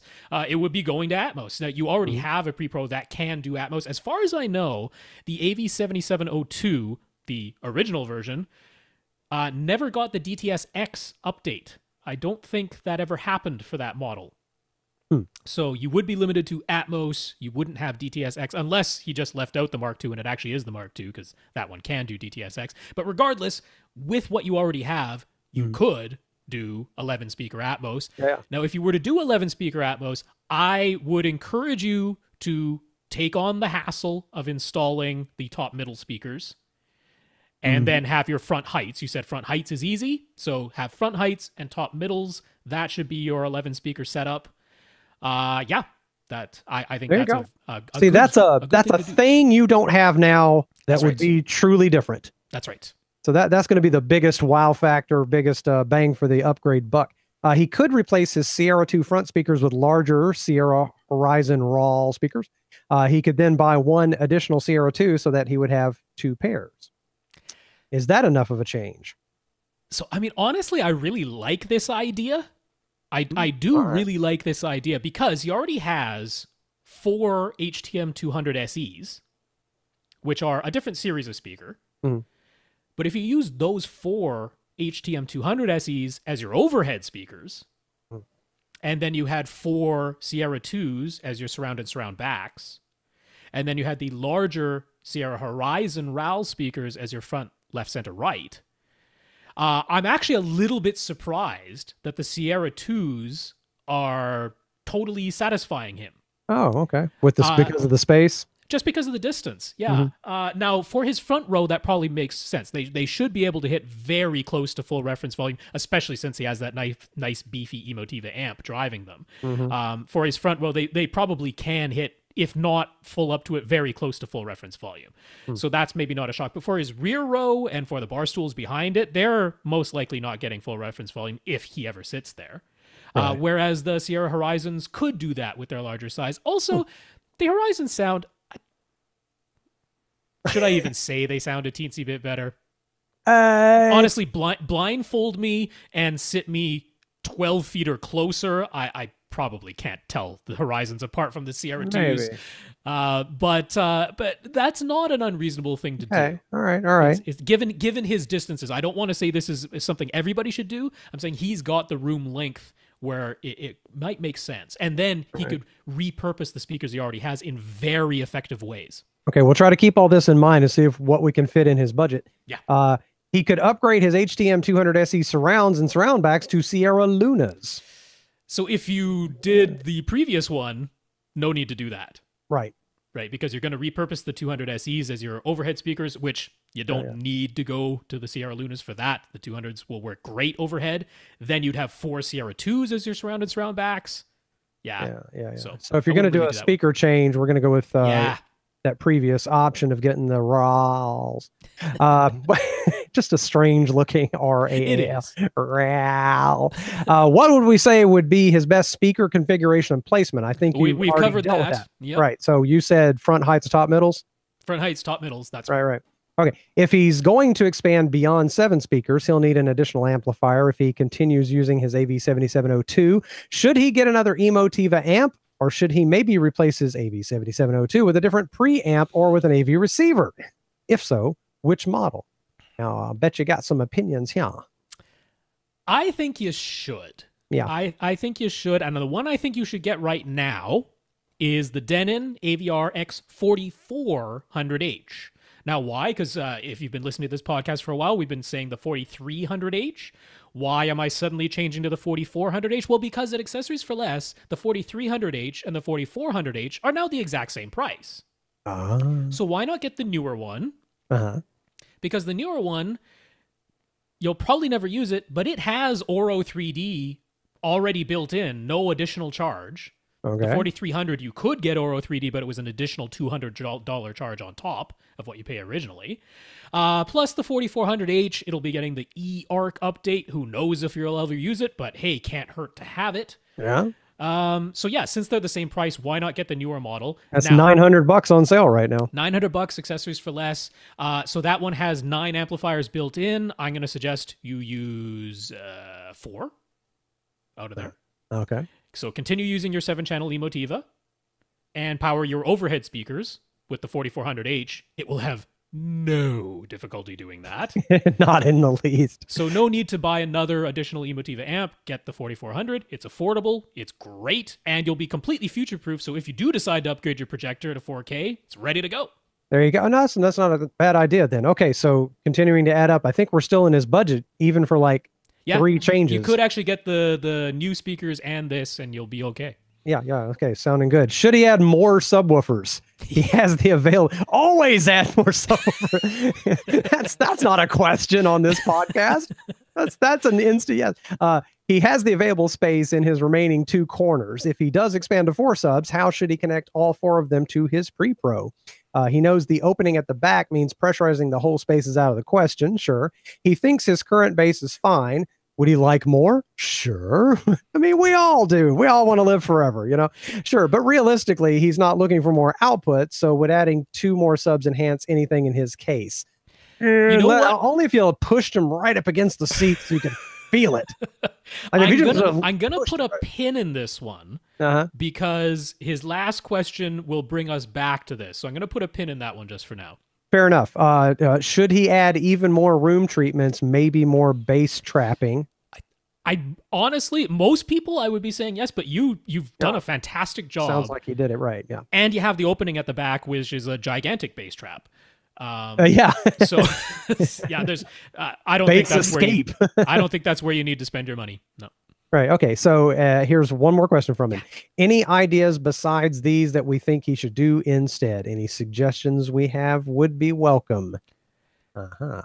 I want you to spend about $100 over at Cross Spectrum Labs to get yourself a calibrated UMic 1 measurement microphone. Oh, yeah. Look at that. You can definitely afford it. And then you get the free Room EQ Wizard program. Okay. Because I want you to start measuring your response, because that will reveal to you if you have any improvement to be made in your subwoofer linearity and uniformity across all your seats. So you're absolutely correct. If you added 2 more subs to the 2 you already have, you're not going to get an output increase. That's not going to happen. Maybe 2 or 3 decibels, but nothing super significant. Yeah. So the reason you might consider going from 2 to 4 subs is you have these 2 rows of seats plus the bar stools behind that. And if you want uniform bass in all of those seats, it's possible that 4 subs would do that better than 2. But if you don't know what you have already, this is $100, well, a little bit more than $100, but close to $100 way to find out. And I think you'll enjoy the process of learning Room EQ Wizard and measuring anyway. I think that'll just be a fun I would love that. Like, I'm tempted to do something like that. But put a little science to this. Yes. And that helps answer some of these questions. Absolutely. So you may find out that your ears are fooling you, but you may find out that you're right. It really just sounds as good as you thought it did. Yep.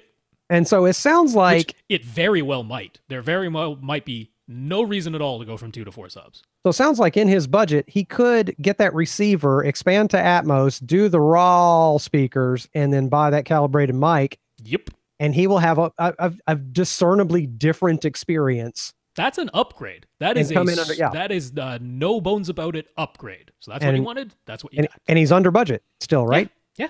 Hot dang. Look at us solving problems. There you go, man. There's your answer. Woo, that was a lot of questions. But I think we came to a happy conclusion. Okay. Infinite Gary. It's not a show without Infinite Gary. It is not. It is not. Have we ever listened to anything in the discrete DTS ES 6.1 format? It doesn't seem to be very common. If you were to play it back using a 7.1 speaker system, does it actually sound the way the sound mix was intended? If you want to position a single surround back speaker for a genuine 6.1 setup, what is the optimal placement for that speaker? Was it meant to be elevated a bit like all the old Dolby and DTS placement guidelines, or was it meant to be directly behind you at ear level, same distance away from you as the two surround back speakers in a 7.1 setup? Or farther back, as though the two surround backs and this lone center surround back were forming the rear arc of a circle? Whew. I don't know why. For some reason, I'm reminded of my uncle's car in the 80s, a Fiero. Mm-hmm. I think it was called a Fiero. And I remember as a teenager, I thought it was the coolest thing in the world because it had speakers like right behind your ears in the seat, like in the headrest. Right. Like, this is the most awesome sports car ever. Just put it right there behind your head. So the second Austin Powers movie, that's the only one I know for sure had a DTS ES 6.1 soundtrack. I think one of the Star Wars movies on DVD did as well. I think that's the case. But I'm certain about that second Austin Powers movie, and I did hear that, except I heard it on a 7.1 speaker system, not a 6.1. So let's sort of run these. Have you heard any, Lee? I have not. No, not a single thing. Yeah, so if you have a 7.1 speaker setup and you play something in DTS ES 6.1, does it sound exactly like 6.1? Well, if you are perfectly centered between your two surround back speakers, you do get stereo imaging, and it is pretty effective. It does work. If you're sitting to the left or the right, though, it's the same as what happens to your stereo image from your front speakers. It collapses to whatever is the nearest speaker. So it's okay for one listener, which would actually work for Gary, but not so great for multiple listeners to try and do that. It's really nothing you could possibly do about that. I mean, if you had you're just going to have to deal with it. I mean, the 7.1, it just makes you say, yeah, there's sound behind me. You know, is it directly behind me, or is it, slightly askew? Right. You'll get a little bit of that. So where was it supposed to be placed? It was supposed to be elevated, just like your surround and your surround back speakers in all of the older Dolby diagrams that they're like denying ever existed now. But it was, which actually created the issue where, because we're not very good at hearing things behind and above us at all, a lot of people, when they heard that discrete single surround back speaker, psychoacoustically, they would believe that sound was coming from in front of them. That was a common thing that happened. So that's why theaters, put in an array of speakers behind you, so that you didn't get the psychoacoustic effect of thinking it came from in front of you, even though it came from behind you. Yeah, if it's so perfectly behind you, yep, you could misinterpret it. Interesting. You do. Yeah, it does tend to happen. So yeah, let's see. Should it be the same distance away as your surround back speakers, or should it be as though it's on an arc? Well, technically, all of your speakers are supposed to be equidistant, but since that isn't realistic in a rectangular room, as most of us have, or a room with flat walls, that's where the distance setting in your AV receiver comes into compensate. About to say, yeah. So yes, technically, it should be, I guess. I mean, if you're just going like the perpendicular line, I guess it's farther away. But so theoretically, it should be the exact same distance away from you. It's just that the 7.1s would be to your left and right, so they would be on an arc. It would form an arc behind you. So few people ever had a room so deep, that much space behind where you're sitting. But realistically, all you do is you put them somewhere behind you, and then you set the correct distance in your AV receiver. Yeah. There you go. Of the new 2018 products that have been announced and are set to start coming out over the next few months, which ones interest us the most and pique our curiosity? And Rob has some opinions here. I list. Go ahead. All I know, like for me, The only thing I'm excited about is I'm hanging in, trying to see if we can get done with some house stuff so I can get that OLED. Yeah, because they dropped down to like 2,300 for the 65-incher. I didn't see 2,300. Where'd you see 2,300? I can't remember offhand now, but I know they did get down there. Yeah, that's getting pretty exciting. That means in the year 2018 we'll probably end up with an OLED. So that's they're only increasing their manufacturing capacity in that, so the prices aren't going to go up. The one that's been so cheap was the one with the thin silver bezel around it. Yeah, the B7A, that was the least expensive. And most people didn't like that one because of that. They wanted the black. That's a style thing, yeah. Disappears a little bit more. So we'll see the C7 was the most popular, and I'm certain the C8 will be the most popular this year. Yeah. I'm quite certain of that.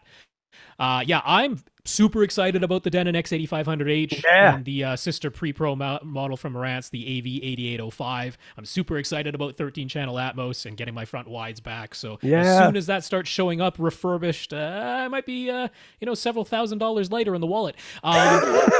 I'm excited to see the TCL 6 series, which is replacing their P series. The P series in 2017 only had a 55-inch size. The 6 series is going to have 55 and 65-inch sizes. More full array local dimming zones, still with the Roku TV built in. I'm very excited about that at the budget end of the market because that's compelling stuff. I'm curious about Sony's X900F series. I'm not happy about the prices they announced, but given that full array local dimming, Dolby Vision support, more zones of local dimming, full 1000 nit peak brightness, and going all the way up to an 85-inch screen size, which we're not seeing from many other areas, although $7,000 for that 85-incher, but still, at least it exists if you want an 85-inch TV with all those specs. So that's interesting to me, and I'm curious about the Panasonic UB820 Ultra HD Blu-ray player. They do have another one that is a flagship to try and take on Oppo's 205 that they're calling the 9000.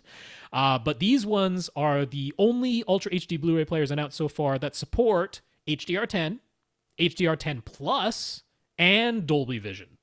So all the formats. So no matter what TV you have, it can do whatever HDR the TV can do. Those players can do it. So there you go, plays everything. And just on a tangentially related topic, one thing I'm looking forward to, Canon may be releasing a brand new digital SLR in the range that I have a 60D from some years back, and I think the 90D might be coming out this year. And if so, I'm crossing my fingers if it has the 4K video capability, especially if it can do it at 60 frames per second. I'll be really excited about that. Cool. So there's something I'm looking forward to. I like to make my own videos. In 4K. Yeah, that would be incredible. I can do it on my phone, but the 4K on this phone is not quite as exciting. I mean, it's good, but a real camera is a different thing. Oh yeah. Because the lenses, of course, and the sensor. One other thing from Gary. Gary recently listened to a recording of an Everly Brothers concert on DVD. The disc included 3 audio options: Dolby Digital Stereo, Dolby Digital 5.1, and DTS Surround. He tried all 3, and he thought the vocals sounded louder and better, and that there was an overall better balance to the sound on the stereo track versus either of the surround sound options. Is that just due to different mastering for each audio option? Probably. Have we ever had any similar experiences when playing concert discs? Not specifically concert discs, but yes, the mastering is always what does it. There's no reason it has to sound vocally better and louder just because it's in stereo. It's definitely how somebody mixed it for that particular. Yeah, they're not just taking the surround sound mix and down mixing it to 2-channel. That's not what they're doing. They do have separate masters for the stereo track versus the surround sound track. In fact, all 3 of those likely had different mastering. So even the Dolby Digital 5.1 versus the DTS surround probably sound somewhat different here and there. I've had similar experiences. The John Mayer concert Blu-ray. I preferred the stereo track on that. Similar thing. I didn't think the surround sound mix was like you mentioned. It was sort of the balance of the sound. Certain things stuck out more in the surround sound mix that didn't quite seem natural. Whereas it was the reverse on the Chris Body in Boston disc. There it had a Dolby True HD 7.1 soundtrack that is phenomenal, and I thought it was better in that one than the stereo version that was also on the disc. So yeah, similar. I don't really have time to quickly look it up, but one of the best concerts I've ever heard on a high definition broadcast in 5.1 was a Duran Duran concert a few years back. Okay, yeah, I think I've. Was it Wembley? One, yeah. In London? I'm not certain, but I think I think so. And it was just phenomenal. Mm. They sounded good too. I just kind of like them. Anyway, there's my opinion. Moving on now to Josh S. Josh has found the online explanations of what HEOS, H-E-O-S, does to be confusing. He thought HEOS was basically just Denon's version of Sonos. You put HEOS speakers in different rooms of your house, and then you use an app on your phone or tablet to stream music to them. So HEOS is an AV receiver in an AV receiver, is basically just another HEOS speaker that you could stream music to. But then he's seen and heard about adding wireless speakers to the AV receiver. Is this something HEOS allows? Using HEOS wireless speakers as your surrounds and surround backs? I can see how you'd be confused. Yeah. So your first thought of it basically being Denon's version of Sonos, that's pretty much spot on. Mm-hmm. It's about whole house audio, wireless whole house audio through your Wi-Fi network.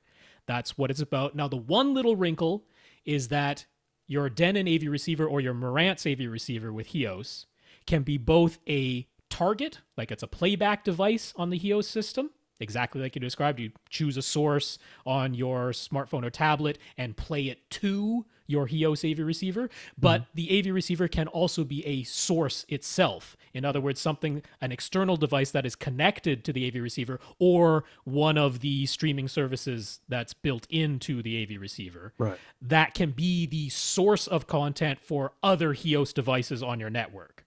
So you could have your cable box. It has to be sending out stereo. The source device has to be sending out stereo. So that's a caveat. But let's say your cable box, you send stereo from your cable box into your HEOS AV receiver.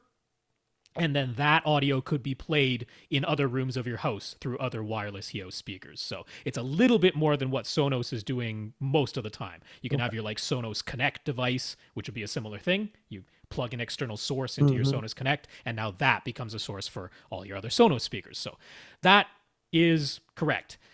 Could you take any AV receiver that has HEOS built in and add HEOS speakers as wireless surrounds and surround backs? No. No, that's not what it is. No. The confusion you have is there is a specific AV receiver from Denon called the HEOS AVR. All right, so that's a specific model. It's the HEOS AVR. And that is limited to 5.1. It can't do 7.1. It can't do Atmos. It's limited to 5.1, but that one allows you to have 3 wired speakers for your front, left, center, and right, plus any pair of HEOS wireless speakers as its surrounds. So just that one model of receiver from them does the thing he was thinking that they might all do. Yeah. But that is confusing. Yeah, it's only that specific, the one that's actually called the HEOS AVR, and it's limited to 5.1. So there's no wireless surround backs, but you can have wireless surrounds. So that's if you bought HEOS speakers to use as previously described, could you then make them into surround back speakers? No, because it can't process any more than 5.1. Right. No. That's all it can do. Right. Okay. There we go. Moving on, he has more questions. He's been trying to study up on HDMI 2.1, and he's trying to figure out how the new eARC feature is meant to work. Some people are saying the idea is for your TV to become the hub of your system rather than your AV receiver. Plug all your sources directly into the TV, then eARC can send full lossless and immersive audio to just a single HDMI eARC input on an AV receiver. That's audio return channel, right? Yeah, so that's the enhanced audio return channel. That's eARC. Little e, big arc. Yeah. Do we think this is what the HDMI people had in mind? I don't think the HDMI people had a lot in mind. I think they just made a cable and said, what kind of wires? What? That'll do. Josh thinks it might be useful for sound bars in particular. But could eARC maybe mean not having to worry so much about whether or not your AV receiver will be able to pass through the newest video formats or HDMI versions? Sure, you'll have to upgrade your TV, but then eARC could send out the audio without you having to keep upgrading your receiver too. Would the AVR makers even allow this to happen? Would they allow it? Well, they got armies. They can't do anything about it if that was I mean, if Sony decides they want to make a TV that can do this, it's pretty hard for Denon to stop them. Yeah. Yeah. There's not going to be, massive wars. Yeah, it's an interesting idea because I mean eARC doesn't exist in a product you can buy yet, so we don't actually know now what eARC is for sure. The absolute we know this is why they have eARC is for ATSC 3.0 that's coming up. That's going to be our 4K television broadcasts with Dolby AC4 audio, which is the new audio format which can include Atmos in it. And they're like, we need a new audio transmission that will be able to handle AC4 because the old connection format's your optical toslink format, and the old version of audio return channel, they don't have the bandwidth to support AC4. So you needed something, and this was it. That is 100% what we know for sure it was about, which is you're going to buy new TVs that have ATSC 3.0 tuners in them. You connect an antenna to those. You get your broadcasts over the air. How are you going to get the AC4 audio? eARC. That's the answer. So that much we know. It's also hopefully one day streaming services that are built into the TV will start using lossless audio. Because right now the existing audio return channel can already send Dolby Digital Plus, which means you can get Atmos. It's just the lossy version of Atmos, not the lossless version of Atmos. So hopefully they'll start doing lossless audio at some point, and then eARC will be a way to get that out of your television. Sure, that'd be fine. But the idea of using the TV as like a hub for your system makes no sense, because then you got all these wires going up to the TV, and it's just impractical. And then you'd end up with a breakout box, and then you'd pretty much have a receiver. Well, I mean, like Josh says, that's kind of how soundbars already work. You plug all your sources into the TV, and then you have one audio connection from the TV to your soundbar. So yeah, well, if you just have a couple of things, you know, if you've got a cable box and a Blu-ray and maybe even like a game device, just a couple few things, okay, I can kind of see it. But as soon as you get to like object number 4 and 5 and 6, that's too much. I'm not running that many wires to the TV. It kind of defeats the whole point of how we figured out how to do this. You know, but the other thing is alone on the wall. I don't know for certain that, look, so let's say you have an Ultra HD Blu-ray player. It's sending out lossless Atmos. Yeah. I don't know if it's, I mean, technically there should be a way to do this, but I don't know if you plug that directly into your TV, if eARC will then pass it through. Oh. I mean, it should be possible, but I don't know if that's actually what they're going to do or not. Yeah. Because passing it through is a separate step versus just accepting the signal. Yeah.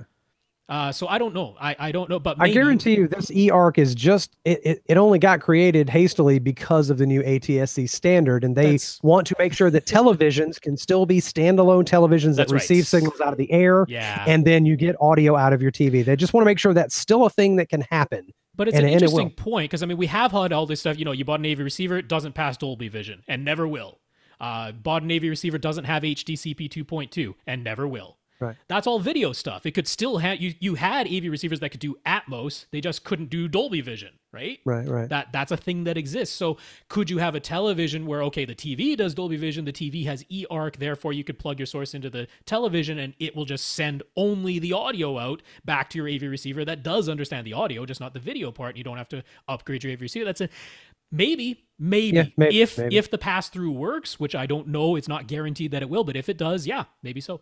I'll tell you, in the future, I'd like to hear a segment on this podcast about future predictions of this ATSC upgrade, because I'm like, really? We're going to do it again? We're going to do it again. It's not mandatory this time, though. It's optional for the broadcasters. Yeah, it's pretty traumatic. I doubt very many broadcasters will do it. They're trying to incentivize them. So. Yeah, we'll see. Next questioner, Boschko. Boschko asks, what do balanced inputs and outputs on an AV receiver or pre-pro actually do differently from the standard RCA inputs and outputs? What makes them so special? What does balanced actually mean? And I can tell you from radio experience and this big XLR connector right here on this microphone that it's about eliminating noise. Mostly. In the cable itself, let's be clear. In the cable itself. So what does balanced actually mean? Okay, so imagine you have a signal, a normal signal, it's going up and down, and then you duplicate that signal, but the duplicate you then invert. So now you send both of those signals, the original signal plus the duplicated and inverted signal. Yeah. You send both of them down the wire, and on the other end, you take the inverted one and you invert it again so it's back to original. and then combine it with the original signal. That's what a balanced connection does. Why would you do that? Because any noise that's picked up in that transmission, it nulls it out, basically, right? yeah, one of them was, so you have the exact same noise being added to the signal, but in one of the signals, it gets flipped over, it gets inverted when it reaches the other end. So now you have perfectly polar opposite noise on those two things, which means it cancels out. There you go. This is very beneficial in very long cable runs that do pick up noise. It's for real. This is why at a concert venue, at a stadium, you want to run balanced cables. You got hundreds of feet, and it is picking up noise. So it totally makes sense. In your home, when you're dealing with probably 6 feet, maybe 20, maybe 50 feet at the most, probably, right? Totally unnecessary. It's just not necessary. Are you going to hear a difference? Are you going to consider an upgrade going to balanced versus RCA? Well, you might think so at first, because since the signal was duplicated, inverted, and then inverted and smushed back together, you do get a boost in the signal. It's louder. So that might make you think it sounds better because it's louder. But if you level match them, they're exactly the same. There you go. So don't get too excited. Don't get too excited about it. It's not necessary with good quality RCA cables. You're fine. Yeah, make sure you're using a shielded RCA cable so that it's rejecting the noise. But for the length of cable runs we're using in a home, it's just not going to make a difference. There you go. Now, he asks a very fundamental question, which I think is neat that someone is asking this. What is actually different between analog and digital? Now, does he mean literally, I can explain the difference between those two words and how they apply, or does he mean the quality difference? But in either case, analog is a direct representation of the sound you started with. It is in some way, it's trying to mirror image the wave that came into the wire in the first place. It is a waveform that is analogous to the original sound. There you go. That's where the term comes from. So the sound in the air is a vibration. It's a vibration, but it's a vibration with varying frequencies and amplitudes. Right. It is a moving thing. So the signal that you're going to send down a wire is not a vibration of the air. Right. But it is a waveform with varying frequency and amplitude. And those the variation in the frequency and the amplitude are analogous to the original vibrations in the air. So in other words, the waves in the air as I speak are represented in, for instance, the groove that the needle hits on a record. That's right. They should have, if they're working perfectly, they should have the same shape or the same amplitude at the same moments. Yeah, it's the same variations in frequency and amplitude. Right. So an analog is a literal wave either drawn onto something or imprinted in magnetic particles. Yeah. It's the actual waveform. Digital is data that is put through mathematical algorithms to get back that waveform. Essentially. So you measure that waveform, turn it into math, and then you can do stuff with the math without messing it up, and then you turn it back into that waveform when you want to send it to your ears. Yeah, the digital we're using is binary. So the wave, because it is a wave still, but the wave that's transmitted down a cable, say, all that matters is high and low. There is no variation in frequency. The same frequency is being sent all the time. Right. There could be a difference in amplitude, but we don't care. All we care is high and low. That's our binary. 1, 0, on, off, high or low. So there's a wave going through your digital cable, but it's just the exact same frequency all the time. And the amplitude we don't care about. We only care if there's a difference. High the signal going down a digital wire or the song that you record digitally onto a computer, those are all zillions of data points. Yeah.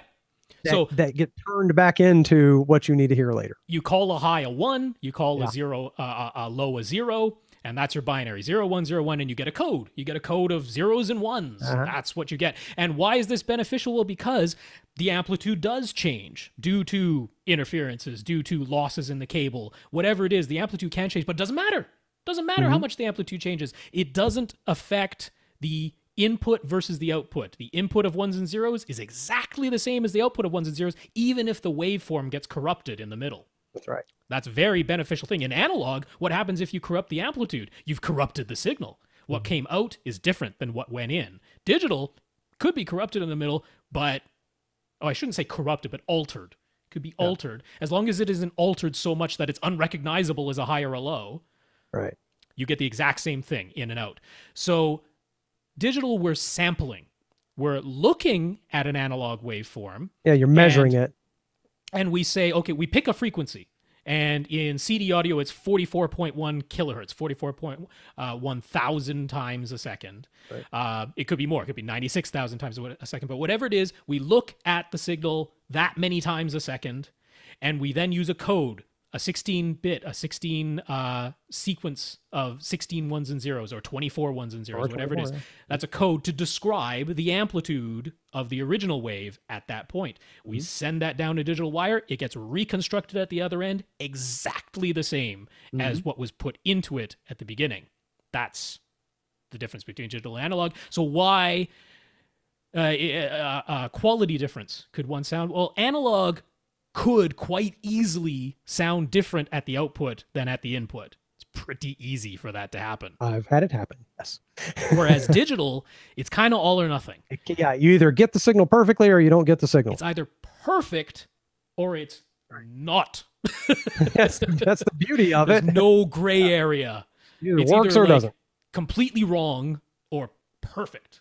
One or the other. Yeah. That's why if people try to sell you expensive digital cables, either the signal gets through the cable or it doesn't. Yes. Digitally. And That's so right. You don't get enhanced digital transfer. No, there's no better digital. There's digital that fails. That can exist. That's it's really hard to tell you all the reasons why digital is so much better. Because it gets super duper technical. Boy, it just goes on forever. But I think the safest way to look at it is, digital is measurements that have been taken. Those measurements are used to recreate the curve afterwards. And it works perfectly. It's wonderful. Or not at all. Yeah. Most of the time it's perfect. Every once in a while, not at all. Yeah. Whereas analog sound is trying to recreate that waveform in some other medium, the grooves of a record or magnetic particles. And so many things can go wrong. Yes. And so many ways can be interfered with and degraded and so forth. So that's the difference. But that you could do a whole podcast. Sure. For weeks on end. Let's move on. Okay, so after asking that very deep, big fundamental question, he says his receiver has both analog and digital inputs. Would it be called an analog receiver, a digital receiver, or both? He's seen some receivers and pre-pros labeled as all analog or analog only. Does that mean they really don't have any digital inputs at all? That's exactly what it means. That is exactly what it means. An example of that might be Emotiva's, XSP1, XPS, XSP1. But that is an all analog AV receiver. It has no digital inputs on it whatsoever. And I'll just go ahead and admit I'm just gonna make fun of you if you think that's better. I'm sorry. I apologize. There are people out there who are like, "Oh, I hate digital. It's so harsh." Would yours, with its analog and digital inputs, be an analog or a digital receiver? It's both. It's both. Yeah. However, some have no method of taking the analog signal, putting it through its preamplifier stage, then to its amplifier stage, without converting it to digital at some point. Yeah. And if that's the case, it is a digital receiver. Sure. Even if the input is analog, if there is no way to avoid converting it into digital at some point, it is a digital receiver. Yeah. But most AV receivers from large brands, particularly if it has 7.1 or 5.1 analog inputs, very often those don't let you convert it to digital at any point, which is not, in my opinion, not great, because then you can't use any of your bass management, you can't use any of your room correction, you can't use your tone controls, you can't apply up mixing to it, you can't do anything, because all of those things require you to turn it into a digital signal. Yeah. So you'll see the ones where it is straight through, and that tells you that's straight through. That's analog all the way, because I wasn't able to convert it to digital. But some of them, the volume control is digital. So at that point, it's a digital receiver. Right. My newer receiver is like that. My older one is not. You can run straight through analog if you want to. If it, and hey, if you like it, buy it and enjoy it. Sure. But don't be afraid of something digital. It's not better. There's things you can't do analog. Right. It's not better one way or the other, but digital does avoid noise better. If he were to use the analog inputs on his receiver, how would they be different from the inputs on an analog only receiver? Well, again, like Rob just said, if your receiver converts everything to digital in order to process it, then that would be a difference. Whether or not you could hear it is a different topic. And a lot of arguments are had. So that's how it would be different. Otherwise, if you have analog pass through straight to the amplifiers and out your speakers, it theoretically would be exactly the same as an analog only receiver. Theoretically, but electronics are different. You have different character of sound and amplifiers a little bit, but mostly it'd be the same. His receiver is the Onkyo TX RZ810. And we previously said that we think it has a good power supply and good amps, but we still didn't like it. I don't recall actually saying I didn't like it. I think I said there are receivers I prefer over it, which is not the same thing as not liking it. I got you. He asked, is that strictly because it doesn't have Odyssey, or is there something else about it that we think is unimpressive? What would we suggest for around 900 Canadian instead, and why? So he feels personally slighted with his wonderful Onkyo TX RZ810. Nothing wrong with it. It's just not preferred by Rob over other models if you were making a decision. If you own it and you're enjoying it, it is a great receiver. Yeah, like I say, it has very good amps and a good power supply, which are the most important things in an AV receiver. That truly is, yes. Yeah. Honestly, Odyssey is a big part of it. I don't like Onkyo's Accu EQ. I don't like it. I might use it to set my distances and levels, but then I would turn it off after having done that. Whereas I will keep Odyssey active. So that is a big part of it. The other thing, it's a quibble, but I don't like that it has 7 HDMI inputs in the back and only 3 of them accept HDCP 2.2. You know, I prefer that all 7 of them do, but you know what? It does seem odd. Why not do them all? Okay. Different HDMI boards, 2 separate boards. Saving 10 cents. But that's a very minor quibble. Other than that, I mean, why do I prefer, say, what I'm going to recommend to you, which is in Canada, $900. If you go to Gibby's Electronic Superstore, they have B stock, same thing as refurbished. B stock directly from Denon, comes out of the Denon factory, $900. You can get the X4300. There you go. Now, that can do up to 11 speaker processing. It can power 9 speakers itself. It can process 11 speakers. Your RZ810 tops out at 7 maximum, so that's a significant feature difference. There you go. It's got Odyssey Multi-Q XT32, which I prefer vastly over Accu EQ. It's got 8 HDMI inputs that all do HDCP 2.2 and Dolby Vision pass-through. So, for the same price, a whole lot more features. That's why I would recommend it over it. Now, does that mean I don't like the RZ810? No, it doesn't mean I don't like it. It just means I prefer the X4300H for the same price. Yes, you have not made a bad decision in owning that Onkyo, not at all. So he's got a few more questions, then I might need to wrap it up looking at the time. Sounds good. All right, let's see. He also says, what do we think about Monoprice's $125 25-watt 2-channel tube amp with Bluetooth? Bluetooth is digital, right? Yes. Is there a point to buying a tube amp just to listen to digital music files? No.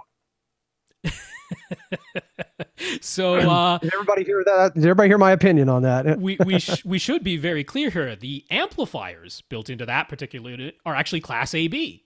Yeah. They are solid state. They're not tube amplifiers. The tubes that you see on the front of the thing, you can plainly see the tubes there. That's actually strictly for the pre-amplifier stage. That is strictly about voltage gain, which they honestly should be able to do very, very well.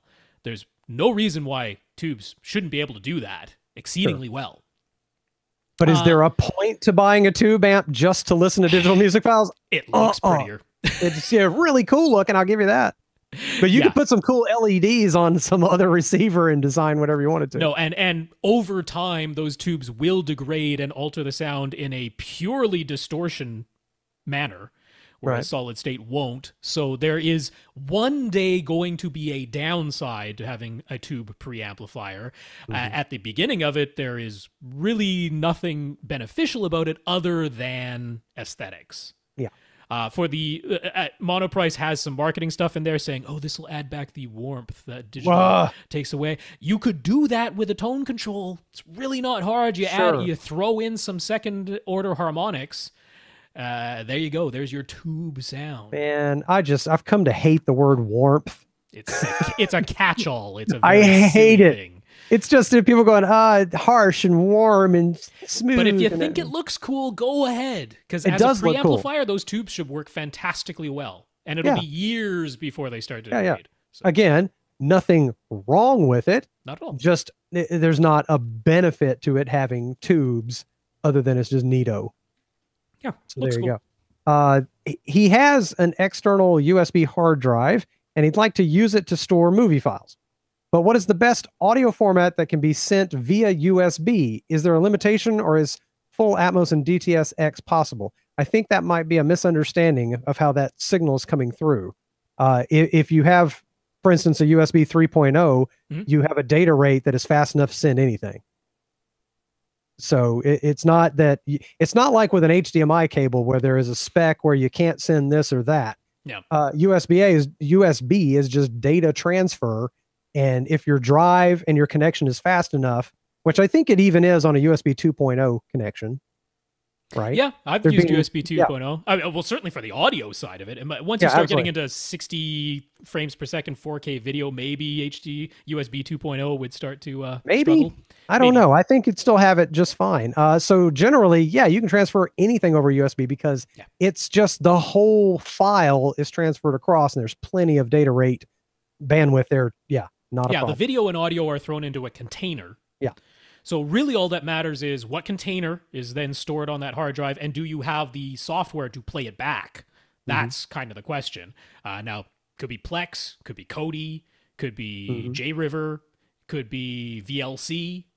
Any number of things can play back full, lossless, Atmos, and DTS-X. Yes, absolutely. Yeah. And I've run into a problem using an old PS3 wirelessly to play movies onto my television, and because it only had wireless G.